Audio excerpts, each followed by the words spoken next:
নমস্কার বন্ধুরা, সঞ্চয়িতার ছোট্ট রান্নাঘরে আপনাদের সকলকে স্বাগত। আবারও চলে আসলাম নতুন একটা রেসিপি নিয়ে। আজকে খুবই কম উপকরণে চিংড়ি মাছ দিয়ে আলু পটলের তরকারি বানিয়ে দেখাবো। তার জন্য এখানে আমি 500 গ্রাম পটল নিয়েছি আর মিডিয়াম সাইজের 3টে আলু নিয়েছি। এখানে পটল আর আলু কেটে ধুয়ে নিয়েছি। এখানে একটা মশলা তৈরি করে নিতে হবে।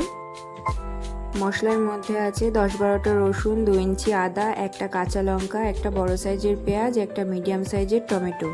কাঁচা লঙ্কাটা খুব ঝাল তাই একটাই নিয়েছি। বড় সাইজের পেঁয়াজটা থেকে অর্ধেকটা সব মশলার সাথে মিক্সিতে পেস্ট করে নেব আর অর্ধেকটা একটু ছোট সাইজের কেটে নেব।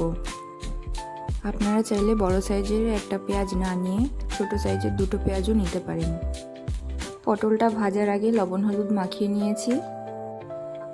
আর এখানে 300 গ্রাম চিংড়ি মাছ নিয়েছি, ধুয়ে পরিষ্কার করে লবণ হলুদ মাখিয়ে রেখেছি।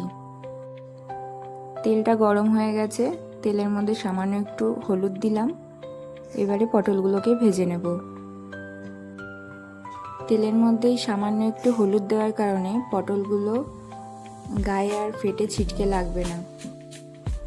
এখানে পটলগুলোকে ভেজে তুলে নিয়েছি।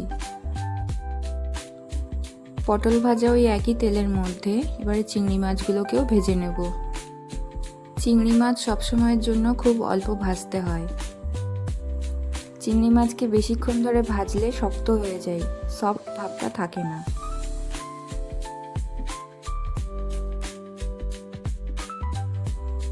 এখানে চিংড়ি মাছটাও ভাজা হয়ে গেছে, তুলে নিয়েছি। এবারে কেটে রাখা মশলাগুলোকে মিক্সিতে পেস্ট করে নিচ্ছি। এখানে আরও কিছু মশলা অ্যাড করব।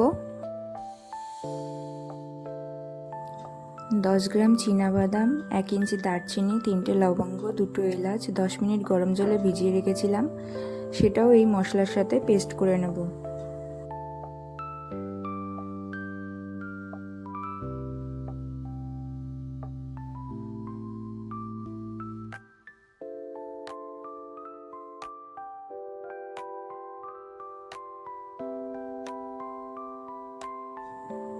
এখানে আমার মশলাটা পুরো তৈরি হয়ে গেছে।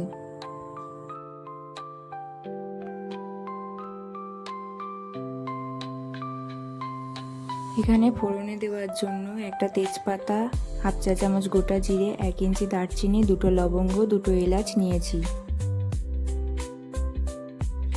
এবার ওই একই তেলের মধ্যে ফোড়নটা দিয়ে 30-40 সেকেন্ড ফোড়নটা নাড়াচাড়া করার পরে মিক্সিতে পেস্ট করে রাখা মশলাটা দিয়ে দেবো।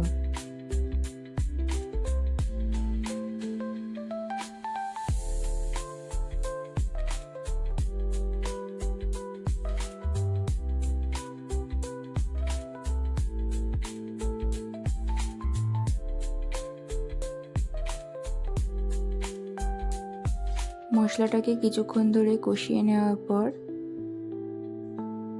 আর অর্ধেকটা পেঁয়াজ যেটা ছোট সাইজের করে কেটে রেখেছিলাম সেইটাকে এবার দিয়ে দেবো।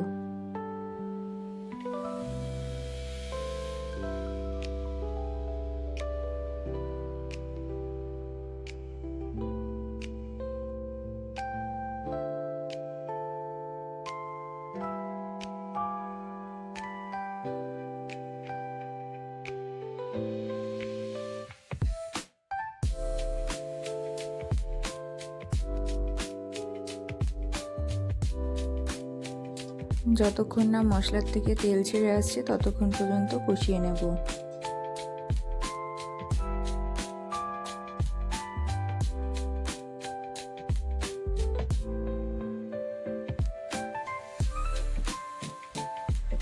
এখানে 5-7 মিনিট মতো মশলাটাকে আমি কষিয়ে নিয়েছি। এবার কিছু গুঁড়ো মশলা এখানে অ্যাড করে দেবো।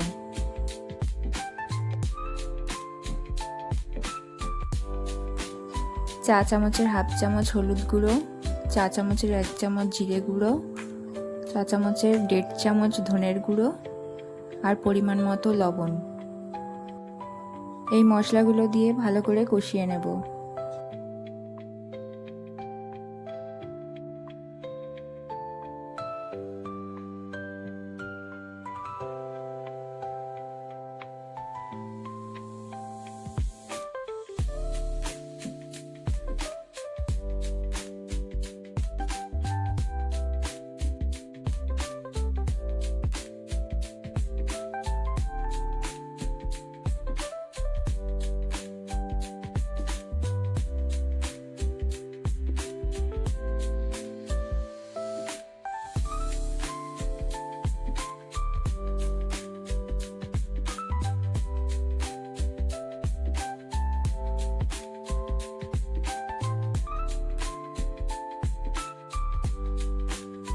মশলাগুলোকে দেওয়ার পরে আরও 5 মিনিট আমি ভালো করে কষিয়ে নিয়েছি।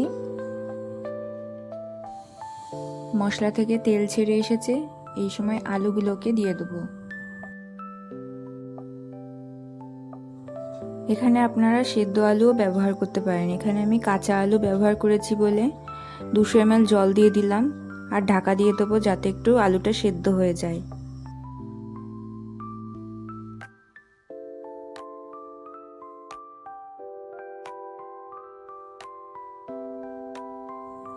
পাঁচ মিনিট পর আমি ঢাকাটাকে খুলেছি।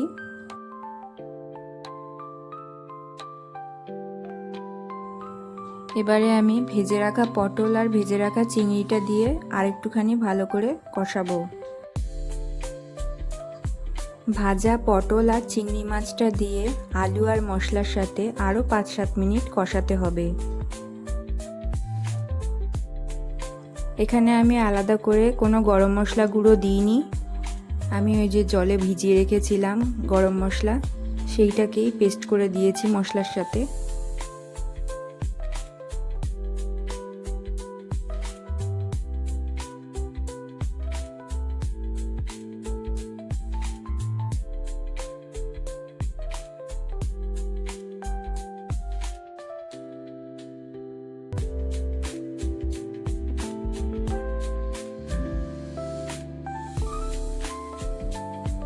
পাঁচ 7 মিনিট কষানোর পর আমি এখানে জল দিয়ে দিচ্ছি।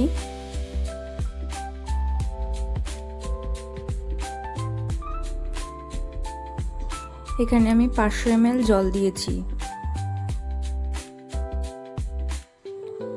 জল দেওয়ার পর আমি আরও 5 মিনিটের জন্য এখানে ঢাকা দিয়ে দিয়েছিলাম।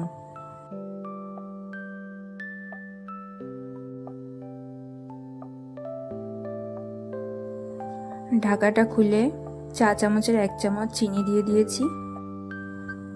চিনি দেওয়ার পরে আর 2 থেকে 3 মিনিট ফোটাবো, তারপরে গ্যাসের ফ্লেম বন্ধ করে দেবো। রান্নাটা আমার হয়ে গেছে, আমি এখানে গ্যাসের ফ্লেম বন্ধ করে দিয়েছি।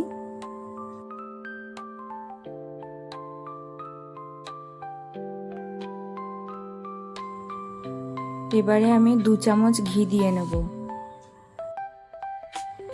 ঘি দেওয়ার পরে 5 মিনিটের জন্য ঢাকা দিয়ে রেখে দেবো। আমার এই রান্নার পদ্ধতি যদি আপনাদের ভালো লেগে থাকে তাহলে অবশ্যই একটা সাবস্ক্রাইব করে দেবেন আর কমেন্ট করে জানাবেন যে রান্নাটা কেমন হয়েছে। ভালো লাগলে লাইক শেয়ার করে দেবেন। ঢাকনাটা 5 মিনিট পর খুলে তারপরে আমি সার্ভ করে নিয়েছি।